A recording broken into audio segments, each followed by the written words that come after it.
My name is Venessa Wong. My business is Fishtown Social, natural wine shop and bar, and we've been open here since March of 2016. I do. I have staff, pretty small staff, and everybody pitches in, but I'm kind of the point person. I run the bar, and that's pretty much it. Well, we lived in the neighborhood here since like 2007, since before it was what it is now. And then it was mostly a decision as to like, well, when we moved here, what would we like to see here? Like, what kind of bar would we frequent? And that didn't exist, so that's why we chose a wine bar. From a business perspective, the challenge in Philadelphia is, if you ask any small business owner, it's difficult. It's hard to navigate.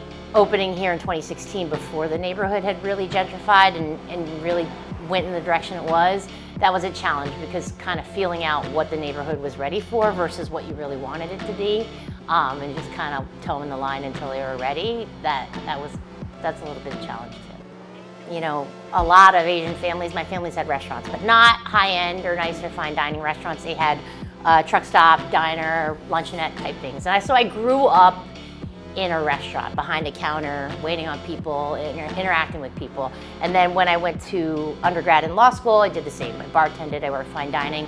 You know, practicing law wasn't working for me, so I wanted to do something on my own. So naturally, went back to the restaurant industry.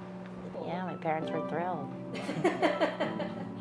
So we focus on, well, we say natural wine, which can mean a lot of things, but it runs the gamut from responsible farming, so sustainably farmed, organically farmed, or biodynamically farmed, natural in terms of no additives, very little manipulation to the wine when they make it, and a lot of times no fining or filtering. So, and small production. We also have like a lot of wines that are from regions that you don't see very often, and grapes and varieties that you don't see very often. There's no frills or anything fancy about it. Like, I mean, it's like you're sitting in your living room, hanging out with a bunch of friends, and it's just relaxing and mellow. It can be nice if you want it to be nicer. It can just be not a production if you don't want it to be production. So, you can go any day of the week.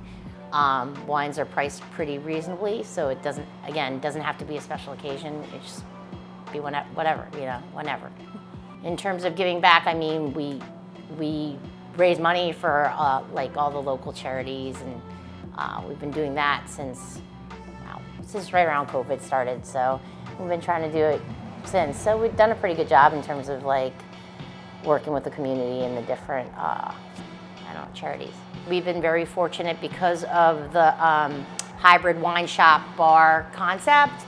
We were able to really, when we had to close the bar and dine in and drink in operation, flip the switch and continue selling the wines, the very niche wines that we had, and everybody in the neighborhood was super supportive, so we were able to kind of hang on and make it through. I know fared a lot better than a lot of the smaller spots our size, so we were very fortunate with that. So that's what we did. Something I wish I would have told myself.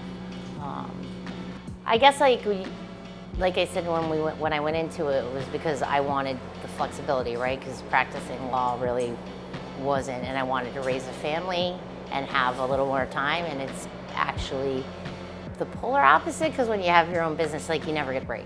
So, so I wish I'd kind of knew that, but it's fine, and I do enjoy it a lot more, so that makes the work a little easier.